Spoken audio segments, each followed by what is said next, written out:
computer. Hello, everyone. Welcome. I am here with Kystal Hille, who is a publisher, and she is joining us from Australia. So we coordinated this crazy time zone change, and I freaking love that about the internet, that we can meet people all around the world. And I'm so happy that I met you because you are such a gentle spiritual soul, and I'm delighted to have you here to talk about your publishing journey and the books that you're putting out there in the world to help people. Welcome. Thank you so much, Carolyn. It's a pleasure to be here. I would love to have you tell us a little bit about how you came to be a publisher. That's a really interesting process, and it came completely left field. I was working as a transformational life coach and Tantra teacher, running workshops and events pre-COVID, and I was part of two multi-author books. And the publisher decided that she was going to train people to do the same thing. And my whole body was just going into, yes, me. I'm like, what, really? It was just really interesting, totally unplanned, but I just followed those signs because I know to listen to my body, and I checked it with a couple of friends and healers saying, am I making this up, or is this really where I'm meant to be going? They said, yeah, no, that's it. You need to be going this way. I'm like, okay, I will do that. And it actually was really amazing, and just all fell into place because I'd been rebranding my business, and I was thinking that I was here to empower change makers and thought leaders and healers and coaches to really speak their message into the world and show up more powerfully, to kind of counteract the negative fear mongering that was going on at the time in mass media. And I felt like, no, we need to bring positive voices out, and hope and courage and transformation and tools. And I thought I was doing this through coaching. Turns out I was meant to do that through publishing, by giving these people a platform to share their message in form of a chapter in a multi-author book and then make that into a bestseller. And the transformation that they needed, the confidence that comes from becoming published, is exactly the same. Like we published a book on Friday, and the feedback I was getting is like, oh my God, this healed my family. I'm more confident. My meditations have gone next level. All of because they were writing a chapter in a book. And so that's what I'm passionate about, and that's why I love doing it. That's a true calling. Yeah. Goodness. Was it challenging to learn? Because that's like a very different profession. Yeah, I eased myself into it. Like I'm one of those people, if I put my mind to something, I can do anything. So Mm. it's just about where does the passion guide me? Um, so initially I worked with a team, and I still, it's still not my zone of genius. I know how to do it, so I can delegate it and supervise it. And that's my preference, and that's what I do. So that I can stay in working with the authors and yeah, So which you're is where I still love to apply. coaching in many ways because you're coaching the authors and helping to bring their genius out. Exactly. And one of the ways I've chosen to create my publishing, that this what's it called, a product, a package, whatever, when you're coming into the book, is that I hold weekly meetings, which is continuing that kind of coaching aspect. And in the beginning, we have writing labs. So it's like a sharing circle, spot coaching, group coaching, kind of all in one, where the authors also get to know each other really well. And I love that. We share the journey. You're not just writing on your own. You actually feel like everybody else is writing as well. Everybody else is going through similar challenges or breakthroughs, and you can get inspired by one another. Mm, beautiful. I love it. So, the topic that you brought up for today is so interesting, to talk about people who think that they can't write or they won't be a good writer, that they feel called maybe to be an author, but they dismiss it thinking, yeah, but I can't write or I'm not a writer. Do you have a lot of experience seeing people come to you with that fear? A lot, yeah, a few of them, and there's always that fear, like, oh, in grade 6, my English teacher told me that I am crap at grammar. And so this fear kind of stays with us, that there's this, oh, but I have something to say, but I'm not a good writer. And Mhm. what I say to that is like, just as in my life, where, let your passion guide you. You don't have to be the expert in writing. That's what we're here for. That's what I've got a grammatical editor for. You just have to connect to your message and let it stream through you. And if writing really is a big block, then jump on the phone with a friend, give them some questions to ask you, and record your conversation. That's a great one. Yeah. And Very then good. simply transcribe it, and then it just needs to be shaped. Yeah. Very Yeah. cool. So this fear of not being a good writer really isn't a blocking point of not you can be an author without being a writer. Hmm. That's what this is really That's an interesting demonstrating. distinction. Yeah. We usually use those words so interchangeably, but they are different words for a reason.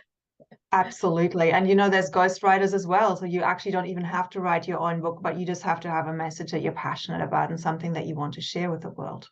And that's most of us, I think, right? Absolutely. Yeah. How did you find the first few people for like your very first book? You know what? The very first book was actually the easiest because I was tapping into my existing network and I'd been on a lot of summits.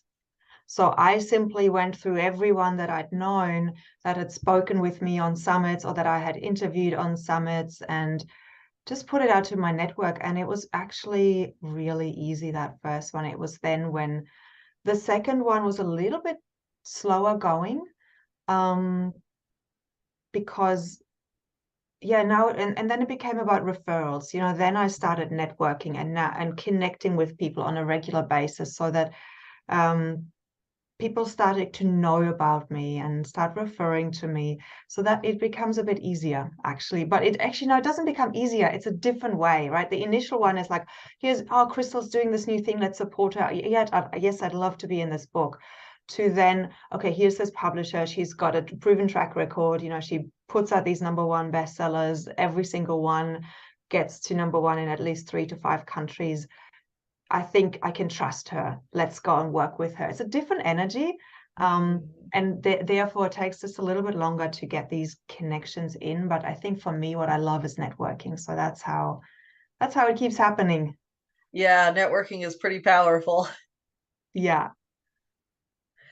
What other tips would you give to people who feel like they have a message they want to share with the world? Yeah. Don't sit on it. Do it now. Mm. Really, it's like there's so many people who think, oh yeah, one day I'll write my book or one day I'll contribute to a book. And they let life get in the way or their fears get in the way, whatever that might be, that feeling of I don't have time, I don't have money, I'm not a writer, life is too busy.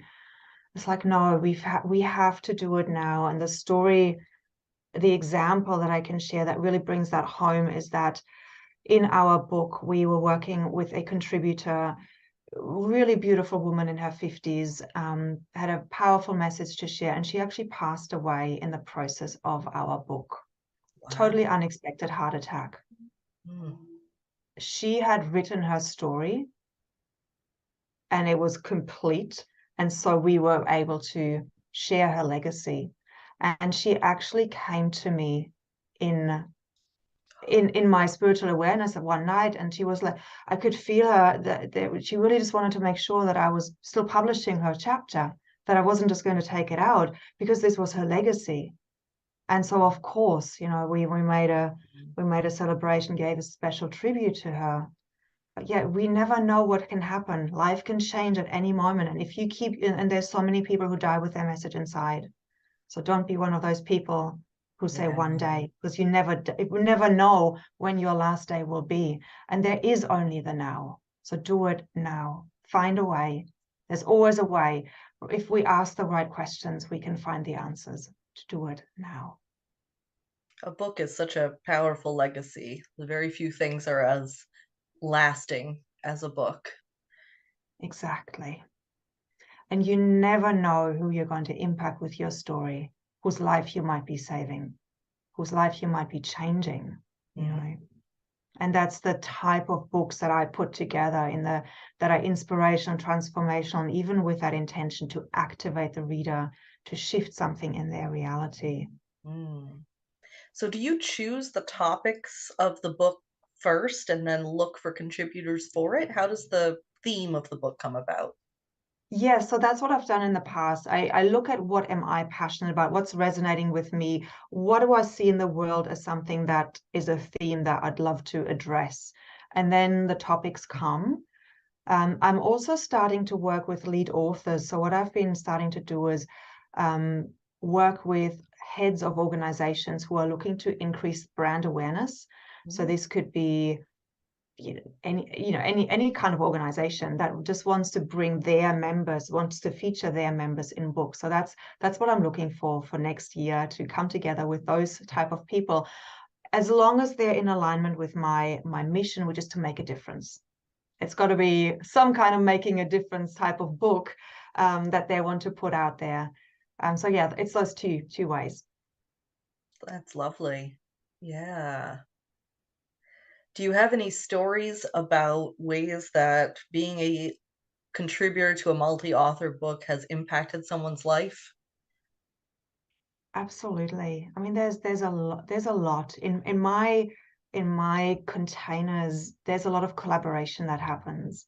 So I've had, okay, let's talk about one lady. She wrote in the book Collaboration, and she wrote about collaborating with spirit. She said, I'm really comfortable talking about collaborating with self. That's what she'd been teaching in her coaching, but she knew that she was moving into this collaboration with spirit and bringing that into her work. And so writing a chapter about something that she was stepping into actually helped her to embody this more deeply. And then as a result of listening to spirit, she moved from Canada to Costa Rica.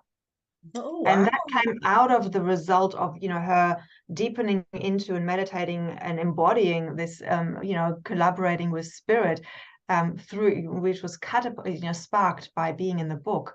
And not only that, she then also found a beautiful other sister, and together they were starting to not only do online summits, they did put an online summit together, but they also did a high ticket retreat together.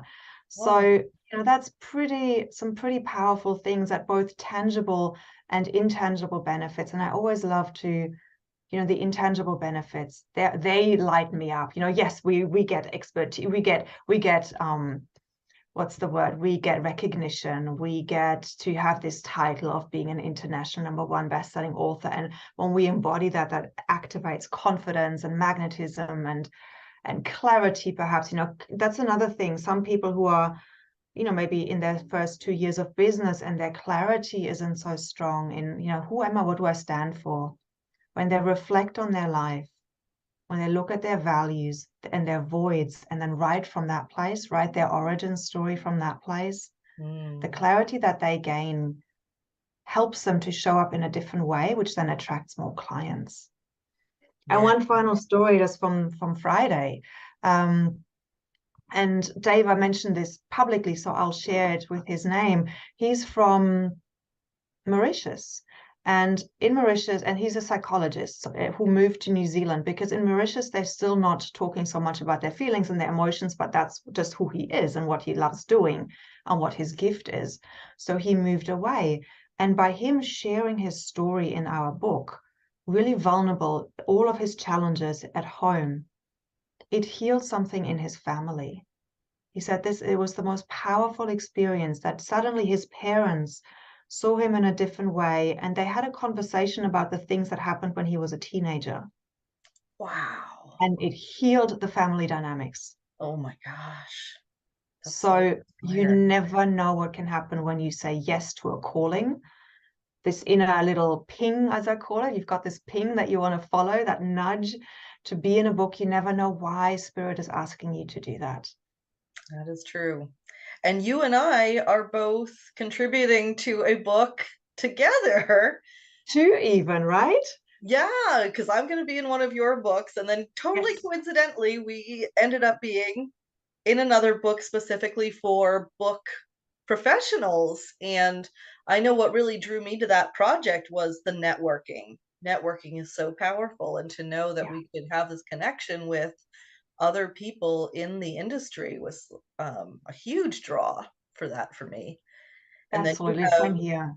your book about connection, and there's so many different ways of theming a chapter around that, which is pretty cool. It's a big Yes, topic. so that book is actually still open for applications. We've got 5 spots left in that one. When is Um, the deadline? Do you have a particular? yes, the official deadline is tomorrow. Okay, so if But you want in on this you book, know, you gotta move really fast. Maybe time travel. yes, that's it. You know, if you get the ping, connect. It is about inspired connections and how we can improve relationships in all areas of our lives. Networking, business, relationships, I mean, romantic relationships, parenting, money, all of it. That's what this book is about. I love that topic. The connection is Mm. connecting is just the most important thing in all those different areas and makes a big difference. Yes. So if people want to learn more about working with you, where should they go next? So I think the easy, I'm on Facebook and LinkedIn. That's where I'm active. It's simply type in Kystal Hille and you'll find me. I'm wearing a red top. And but I got my website, krystalhille.org, / publishing, gets them specifically to the publishing. But yeah, krystalhille.org is my website. Okay, and we should specify that your name is Krystalhille.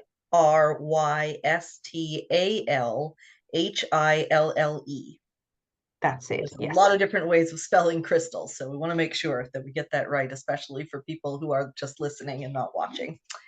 So, yes, thank you. Thank you. Do you have any last thoughts that you would like to leave people with? Mm. Our stories, or your story and your life matters, or else you wouldn't be here. So any doubts, any feelings of being insignificant, not as good as anybody else, is simply conditioned beliefs and patterns that we've inherited. But I really, this belief that we are so much more powerful than we think we are. And when we get a nudging or a nudge or in our voice, it's like, I wonder if I could, the answer is always yes. Mm, So just to trusting ourselves and knowing that if we feel something, it's there for a reason. It's not there for the doubts and the patterns and the conditionings to shut it down. It's there to be curiously explored mm. with this childlike curiosity of possibilities. Thank you. That is a wonderful piece of advice. So we will end there. Oops, Beautiful. Thank you I so much. do not want to leave